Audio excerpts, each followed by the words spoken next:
A lot of battle DJs would like to turn their turntables sideways like this, just to prevent from hitting the needle, because if you try to backspin this way, you will have the tone arm kind of in the way to, like, you know, sway back and forth with the motion. So a lot of DJs will turn both turntables sideways so all the needles can be vertical, you know, left and right needle. So basically, that's a battle setup. And the original name, the original terminology is called Philly. Who was the first person to invent this style was DJ Cash Money in like 1987. It was the 87 New Music Seminar DJ Battle for World Supremacy. And everybody was cutting, they was cutting turntables the regular way, the standard way of backspinning. But he was the only outcast of a whole bunch of DJs, like 20 DJs that was in the battle, and he turned this turntable sideways, and he actually had a lot of speed compared to like a lot of DJs, because it's actually a little harder to perform with the turntables standard. So like this is the preference, the standard preference for a battle DJ.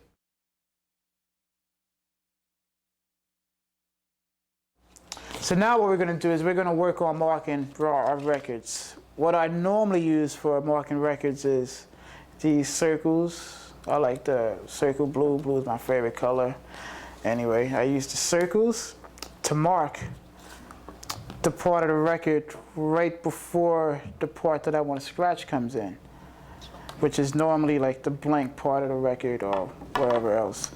So what I do is I take the needle, put it on the record, find my spot first.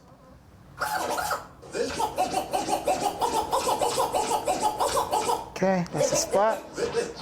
So what we're gonna do is I spin the record back once. You gotta have real steady hands to do this. I take it and I put it on the record. Sometimes you have to take it and move it back a little bit, depending on how accurate you are. You take the needle, you put it right on there, and it slides right across to your sound. Simple as that. Now what we're gonna do is we're gonna mark the records to the part that we wanna scratch, or we want to backspin, which we're going to get into later.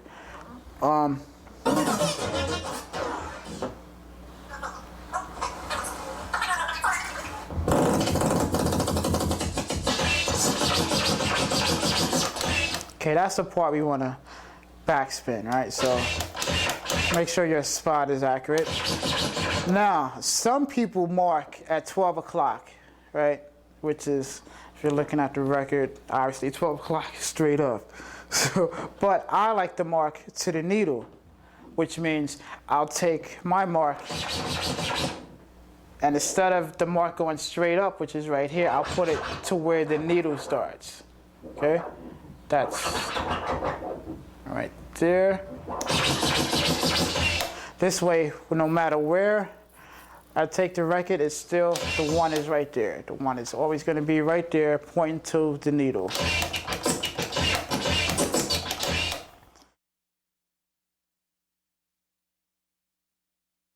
In reference to Rock Raider, he gave you the different marks, the cue marks, and like the mark to track the record for the backspins. So now what we're gonna do is fill up this holes. So if you really want to get advanced in backspinning, you won't really have any problems with the needle skipping, because you have a lot of stability. Because basically right here, the hole is kind of loose, as you can see. So like what you can do is take a mark here, one of these marks, place it in back. Like maybe if you like the backspin on the A side, you can place it on the B side so it won't show. And then what you do, right in the middle of the spindle, you just push down on it and it pops in place. Now you have a lot of stability. Now we're going to demonstrate the techniques of scratching.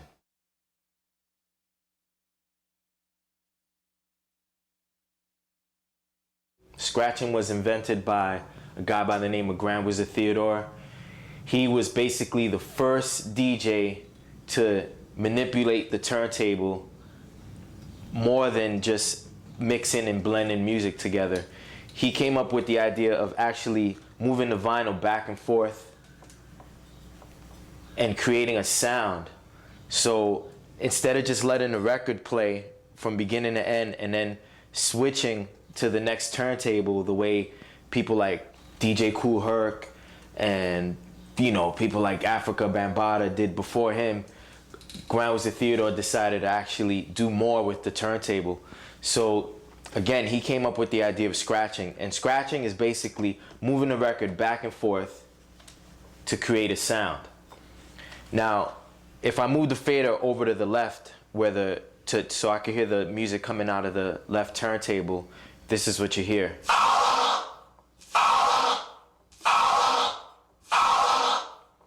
Now, by moving the record back and forth, you're gonna get a sound, and that sound is called a scratch.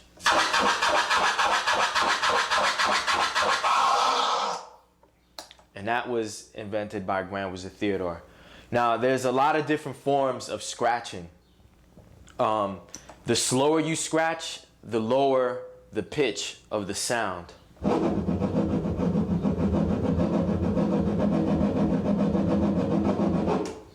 The faster you scratch, the higher the pitch.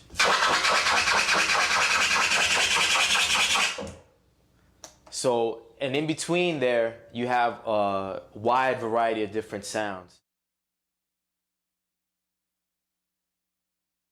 Now, after Grand Wizard Theodore invented the scratch, all these DJs started to learn from Theodore and started applying their take and their twist on how to perform a scratch. So where Theodore was doing this,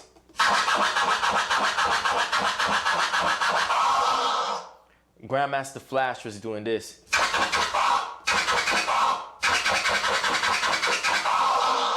Actually incorporating the use of the fader, which is the knob in the middle of the mixer, or the up and down, which is the level knobs. It allows you to start to create a wide variety of sounds. I could do a scratch like Grand Wizard Theodore, but once I incorporate the fader, it sounds like this. Now you just change the scratch. So this is the original scratch sound. Now I'm incorporating the use of the fader.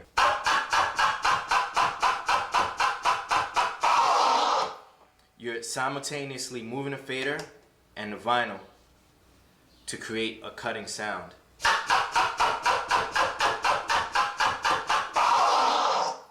And it all stems from this.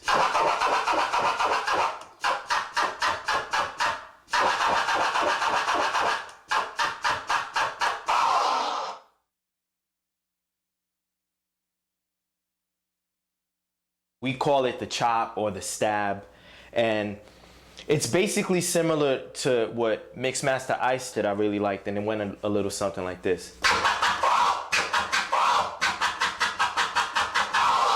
Now with the chop, you could actually be a little more funky with it. For example.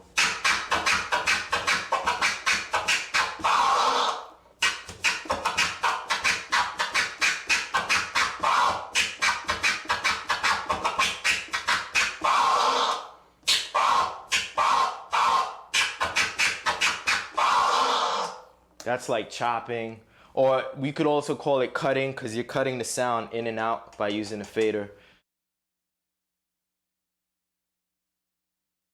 Basically with fades, what you could do is by manipulating the level knob on the mixer, it spans from 0 to 10, 10 being the loudest that you could have the music, 0 being no music, it's quiet.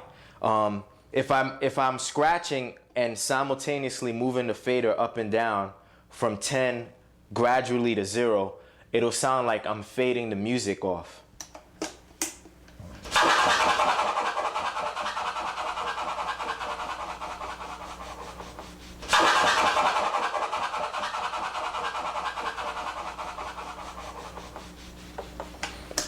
So it's like an echo effect. Now what I'm gonna do is create a delay effect or echo effect by scratching the record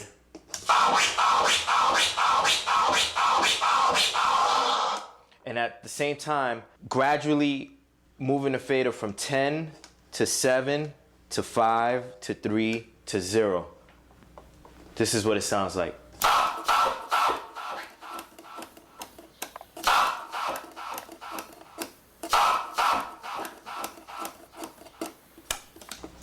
So now you're fading.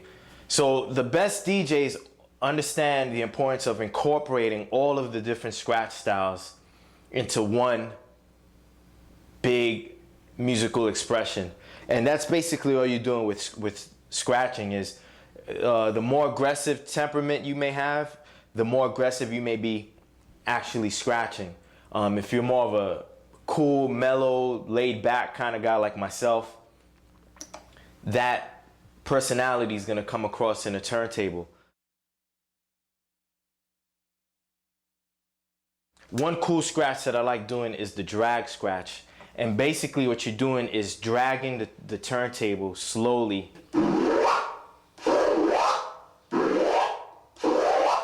So here's a backward drag. This is a forward drag. Backwards because you're starting from the end of the sound and pulling it back. Forward because you're starting from the beginning of the sound and pushing it forward.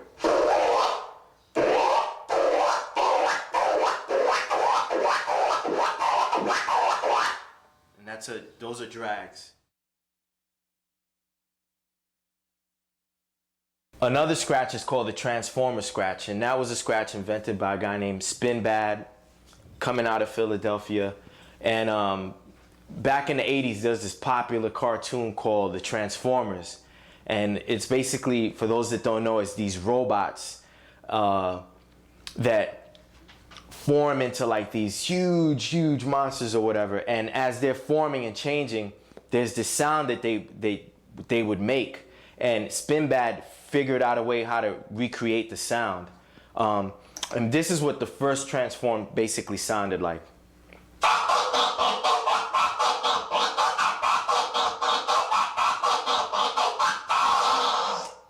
That's slow. Then came a DJ from Philadelphia as well named Cash Money, and he saw Spin Bad and perfected that style by practicing over and over again and then incorporating more of his personality into what he learned from Spin Bad. And Cash came and the transformer went from sounding like this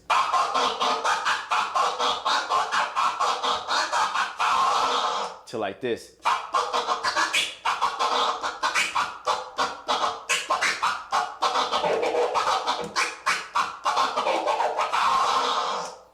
Cash Money added like a funkiness to the transformer. And that's really one of the main things that anyone that wants to learn how to DJ should take away from watching this video. And that is, it's okay to watch someone do something that you like, but always try to figure out a way to if you're gonna copy, figure out a way to make it better. Figure out a way to incorporate your personality in that particular style that you saw a DJ perform.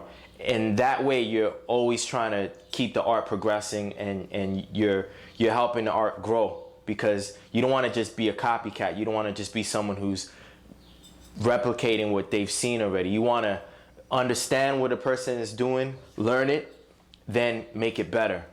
And that's what, people like Grandmaster Flash, Mixmaster Ice, Cash Money all did from and it all stemmed from that one scratch that Grand Wizard Theodore did. Just moving the record back and forth gradually, it blossomed into all these different types of scratches.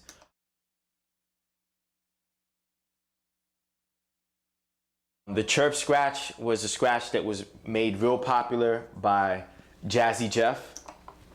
And with the chirp scratch, what you're basically doing is scratching the record back and forth really fast. But you're incorporating the use of the fader and you're moving it in sync with the vinyl. And this is what the chirp scratch sounds like.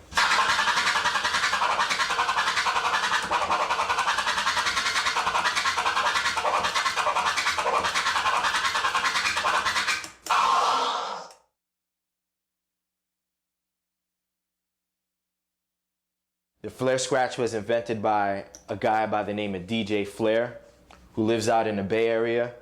And, you know, he learned how to transform and chirp and, you know, all the different scratches that up until like the early 90s, us DJs were doing. And he figured out a way to take the transformer and break down the sounds that you make when you're doing the transformer, and almost cutting them into halves. And what I mean by that is where the transformer sounds like this,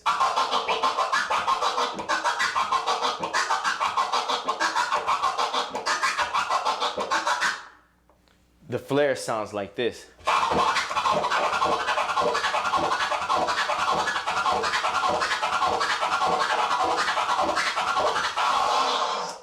So he's actually taken all of each sound in the transformer and breaking it into halves.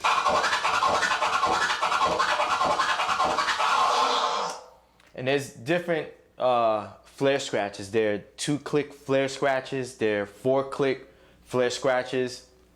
There are orbits. That's what I was just doing, in orbit. And again, all these different types of flare scratches exist because different DJs started to learn what Flare invented, but then put their twist on it. And you know, you could flare with the up and down. DJ by the name of Qbert has made that real popular. Flaring with the phono, or we call it the up and down, and actually making the flare fade away or echo out, and then bringing it back in. Basically, with the crab scratch is you're taking your pinky, ring finger, middle finger, index finger, and you're stroking it, all 4 fingers across the fader, with your thumb on the opposite side of your 4 fingers, creating pressure. So this is what it looks like. Almost like a crab walking, you know? And Qbert really made the scratch very popular. And this is what it sounds like.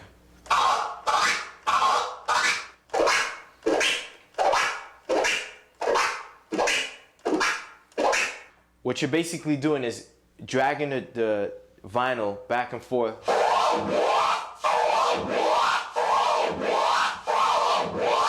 and incorporating the use of the fader. Once again, you're stroking the fader first with your pinky, then your ring finger, then your middle finger, then your index.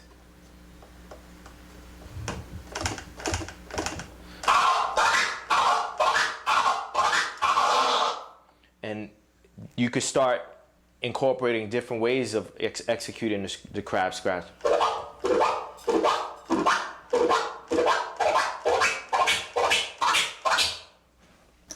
I like to really play a lot with pitch. So in order to get your attention, I'll do something slow, then I'll do it fast. And creating those different textures is what allows me to come across the same way a musician does. When you see someone like Bob James playing the piano, he has a sheet of music in front of him with different notes. Some notes are more low in octave, other notes are high in octave. And I like to try to do that with the turntable. So here'll be this is an example of a low octave crab.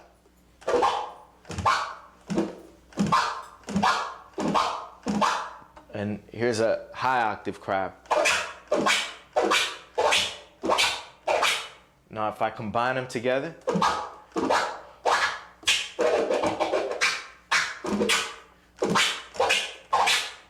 so that's an example of just combining all of the different ways you can move a turntable: slow, fast, and then doing little chirps in between dragging the turntable. And again, you're just trying to create a wide variety of sounds, and you want your scale of sounds to be as unlimited as possible in order to hang with like all the best DJs that are out there. So that's a basic wrap up of just scratching, turntable manipulation, getting a sound, and just coaxing different rhythms out of it.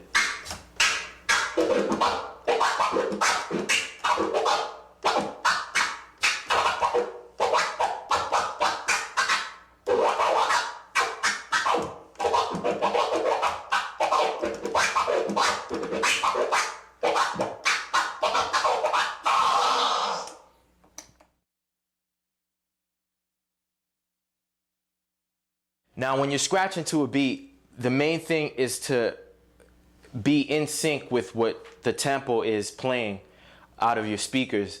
So if you're scratching to a slow beat, most likely you're gonna have to scratch slow, unless you're an expert and you understand how to scratch double time.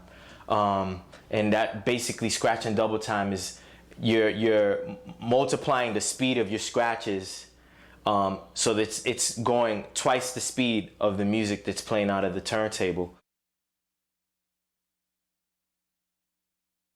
Since we're going through a lot of the basic steps of scratching, I'm just gonna scratch to a regular 4/4 count. And that's basically being able to count 1, 2, 3, 4, 2, 2, 3, 4, 3, 2, 3, 4, and so on and so forth. I'm gonna play a beat, and what we're gonna do is a 4 count.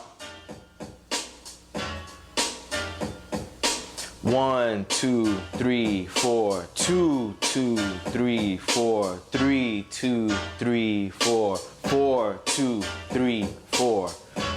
That's a 4 count. And your scratches have to match the tempo of this 4 count beat. Here's an example.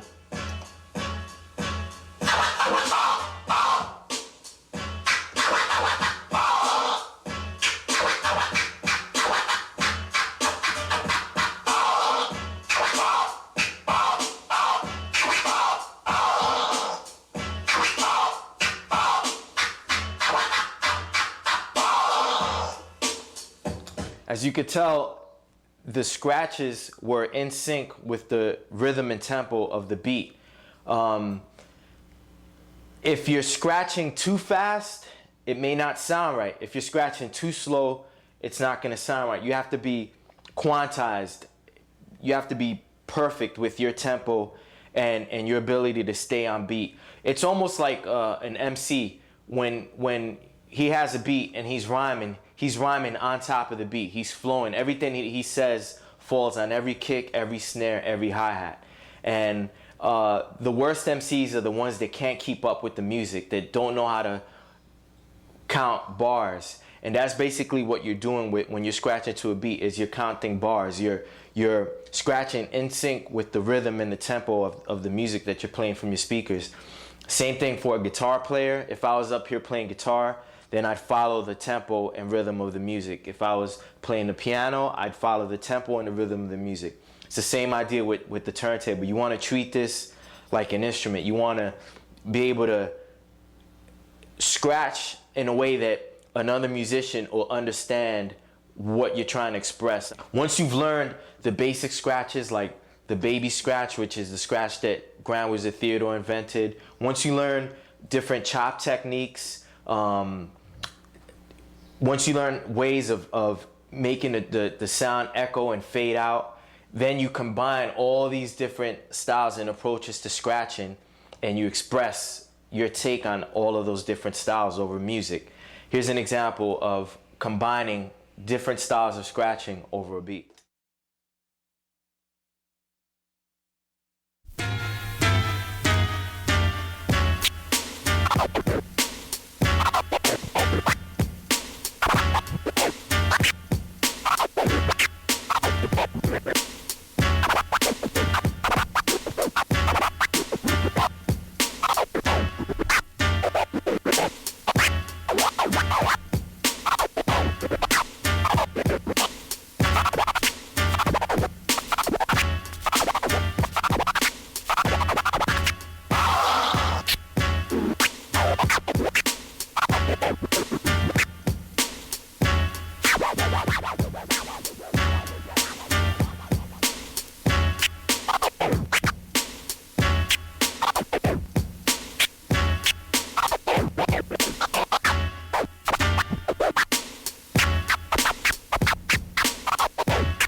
when you're turntable drumming, you're applying the same techniques that you would when you're scratching a sound.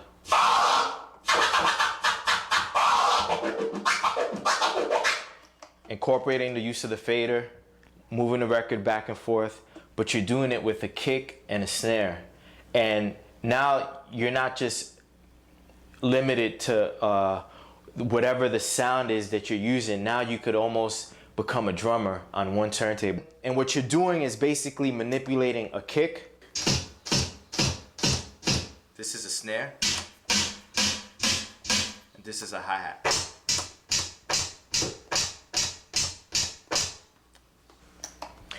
And you're manipulating these three sounds the same way a drummer would on a drum kit. The only difference is you're using the drums that are coming out of the piece of vinyl that you option to use. So here's an example of turntable drumming.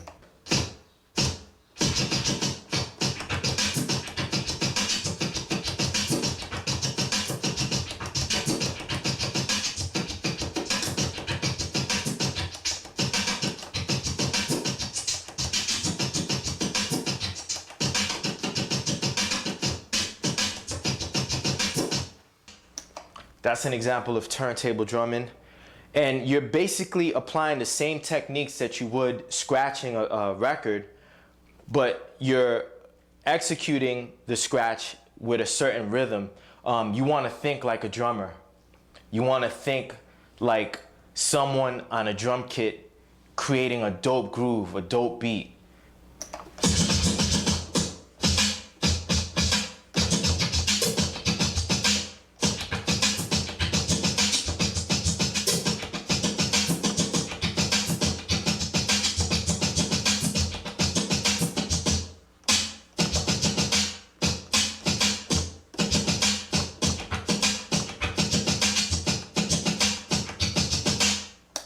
That's an example of turntable drumming.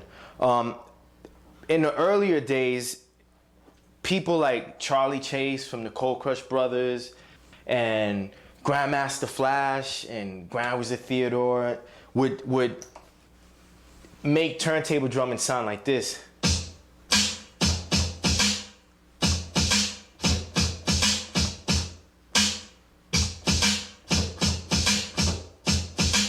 It was that basic. It was a lot slower. Then people like Cut Creator came along and started figuring out ways of recreating their favorite drums to a rap song. There was this rap song called Big Mouth that a group called Houdini came out with. This is like in the late 80s. And there's a song by LL Cool J called My Radio, where at the end of the song, he tells Cut Creator, he goes, "Cut Creator, rock the beat with your hand." And this is what the drum beat of Big Mouth used to sound like.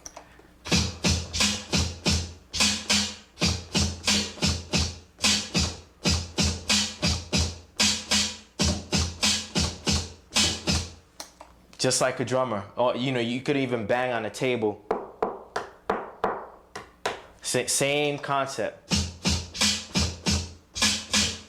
On a song called Here We Go by Run DMC, the late, great Jam Master Jay, at the very beginning of the song while Run and DMC are talking, he's doing a beat and he's rocking his beat like.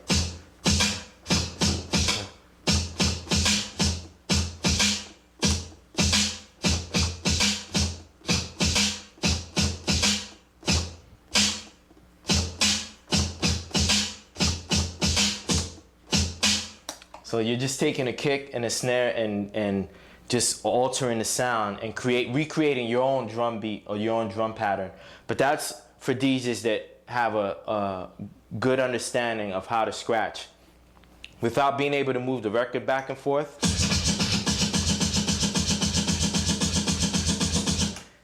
you're not gonna know how to fade the sound, you're not gonna know how to transform, you're not gonna know how to crab.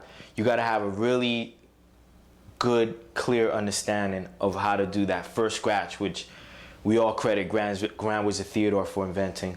So that's basically what scratching is. You know, it's self-expression, it's being able to move the record back and forth and back, and creating rhythms and sounds that otherwise are not there if you just let the record play from beginning to end. Now we're going to get into backspinning records and doing body tricks. Counting bars. That's very important for backspinning because it's easy to backspin, but you have to know your bars. You have to be able to count your bars just in case you go off. You have to come in from a 2 or a 3 or whatever. So a bar is divided into 4. 1, 2, 3, 4. That's a bar. So starting on the 1, which is the 1 is the start of a bar, and it's most of the time on a kick. So counting bars would be something like this. 1, 2, 3, 1. 1, 2, 3, 2. 1, 2, 3, 3. 1, 2, 3, 4. That was 4 bars. Like I said earlier, we have the marks on the records. You could, like I said, if you want, you can use 12 o'clock. I like to use mine to the needle.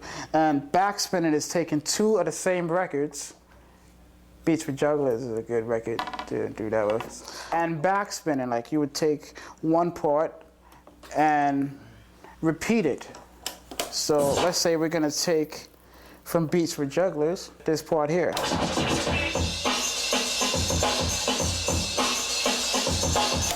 And we're gonna take this, we're gonna take 2 copies of this record, using the marks if you want, if you're on that level, or you could use headphones if you're just spinning in the clubs or just spinning for at picnics or whatever you're gonna do. So we're just gonna take this record and we're gonna make that part repeat 4 bars, 2 bars, 8 bars, however many bars you want, all right? Let's go.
Some records, I don't know, some weird records might not have a 1, and you might have to start on a snare.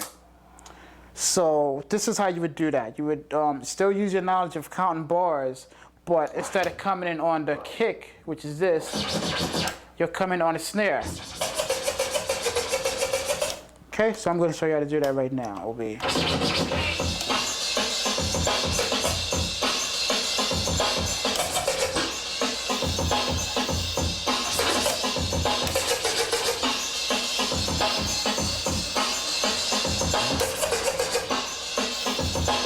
See, it's pretty easy. Body tricks is doing the same thing as backspinning. In the middle of you doing backspinning, you're gonna instead of just moving the fader and just going back and forth with the fader like this, now we're gonna move the fader under our legs or behind our back or spin it around and stuff like that. So to do this, obviously you have to master backspinning, of course. And let's not rush. If you're not 100% comfortable with backspinning, let's not try to do body tricks because this is more advanced. And the most important thing here is keeping the record on beat and making it sound like it's a loop and it's not just somebody cutting a record poorly and you're not on the one. You have to be 100% accurate before you start doing body tricks. And I'm going to show you some stuff right now.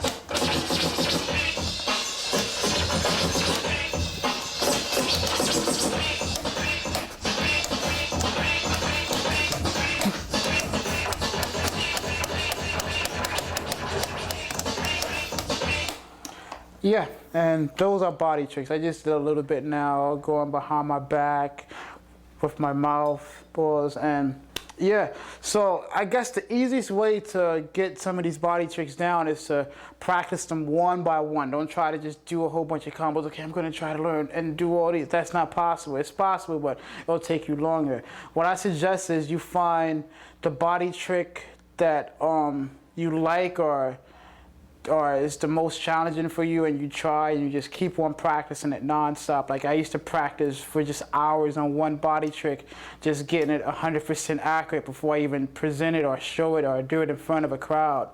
So yeah, what I suggest is just to master it, just practice it. Don't expect to get it in one day or in a couple hours. Just really sit down, practice with some records that you're comfortable with. Make sure that the record isn't going too fast. What I mean by that is pitch-wise. Sometimes if the pitch is going too fast and you're trying to do a body trick, let's say on 45, and it's just not working, like if you're... See, that's just too fast. It's not possible. So what you have to do is you have to be realistic, take your time, keep it on the light for now, the light or slower, and just practice it and good luck.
All right, now we're gonna get into the elements of beat juggling.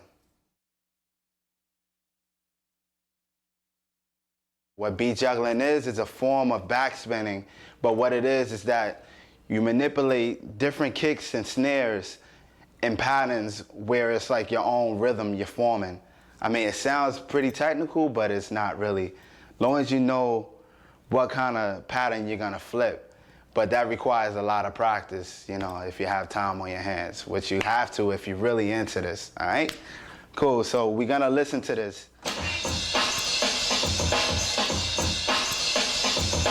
Okay, so what sounds interesting to this track is the beginning on how it hits. It has a strong beginning to it. Okay, from that hit there, you will wanna build up a whole story. Pretty much like a song, you know what I mean? From like a song that you listen to, but you want to just build it up into like something that's, you know, really theatrical, that's fast too, and like really sonically understandable. So I'm gonna start off with backspinning, basic backspins.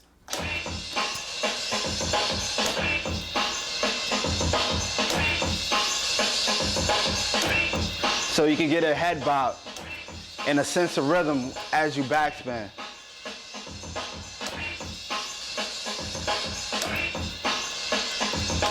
So basically backspinning is the first step to like any beat juggles.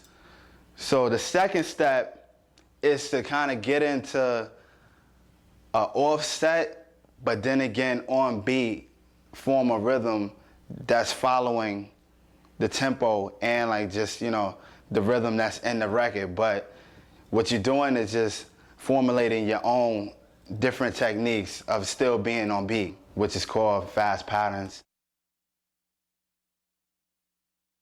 Fast patterns consist of just fast backspinning. So what you want to do is just combine at least like 4 patterns at the same time, and then, you know, flip it into like a story. So check it out.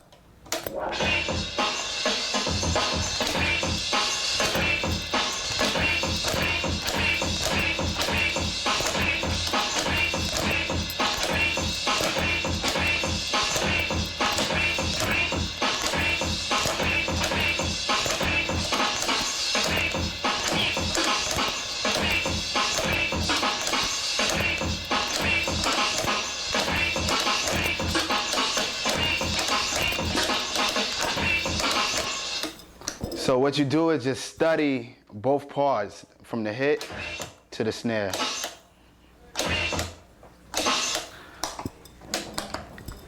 But what you have to do is be conscious of just backspinning. Like everything starts from just the realm of backspinning.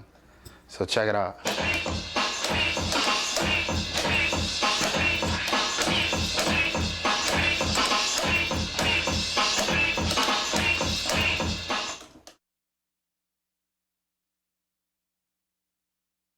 Now what I'm gonna do is I'm gonna take one record, I'm gonna grab it and then just start breaking it down in the rhythm.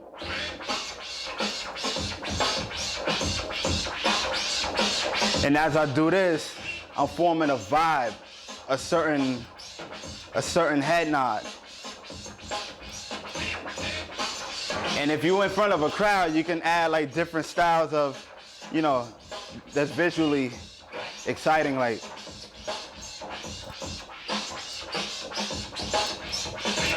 And I'm quite sure the crowd be like, oh, check them out.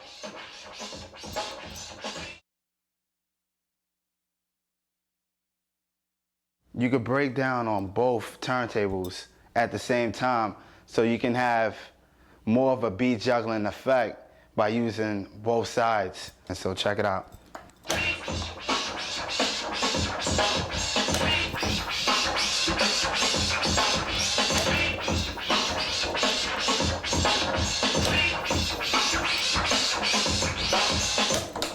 Basically, all that is just beat juggling, going back and forth while breaking down the rhythm. What I want to do is kind of elaborate a little more on the breakdowns of beat juggling. So basically, what you start off is what I showed you.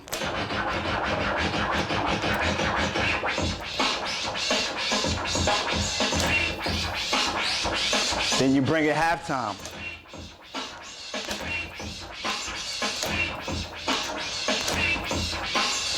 To, you know, build like pretty much a story, like a story of what you're trying to do as far as like, you know, composing a whole beat juggle.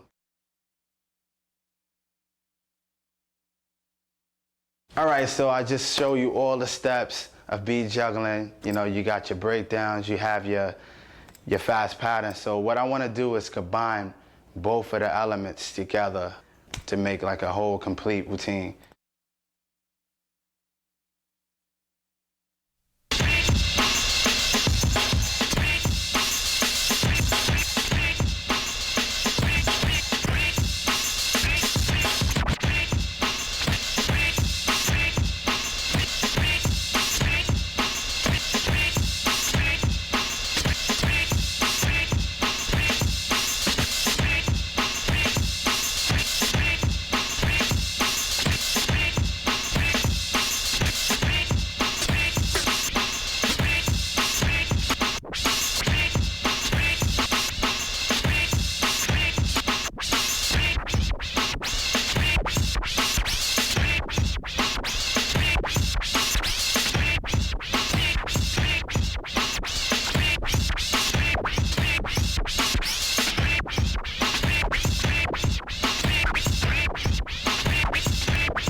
All right, so right now we got the 3 X-Ecutioners, Rock Raider to my left, Total Eclipse to my right, and I'm Rob Swift, and we're gonna demonstrate the art of performing like a band. And I say it's an art form because it takes a lot of creativeness to take 3 guys, 6 turntables, and fuse all of the different sounds together through scratches, the same way a band would.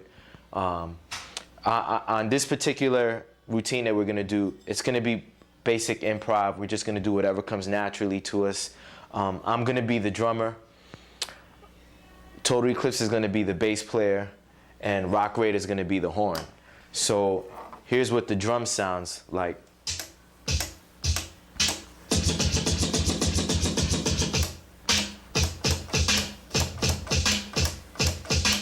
Those are the drums, and that's gonna basically be the meat of the whole routine.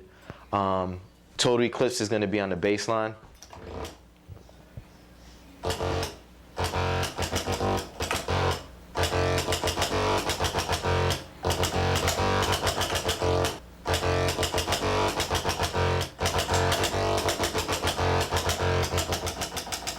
And Rock Raider is gonna be on the horn hit.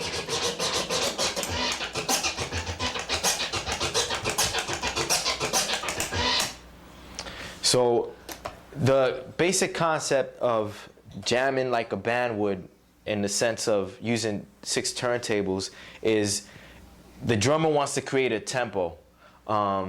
He could go fast or slow. I'm gonna go at a mid tempo, and after about 4 bars, Total Eclipse is gonna follow with the bass line, and then after another 4 bars, Rock Raider is gonna come in with the horn hit.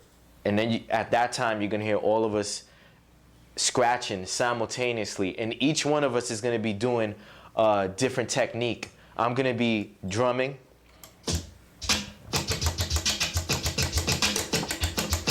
And Total Eclipse is gonna be actually manipulating the pitch on the turntable to achieve different bass notes.